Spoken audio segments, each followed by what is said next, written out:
Kumar success story ఇక్కడితో అయిపోయినట్టేనా? సక్సెస్లో full stops ఉండవు, commas మాత్రమే ఉంటాయి. Success is not a destination, success is a journey.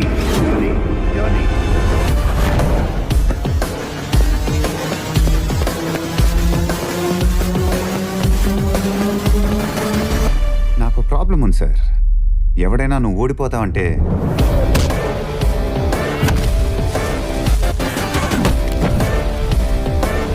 గెలిచి చూపించడం నాకు అలవాటు.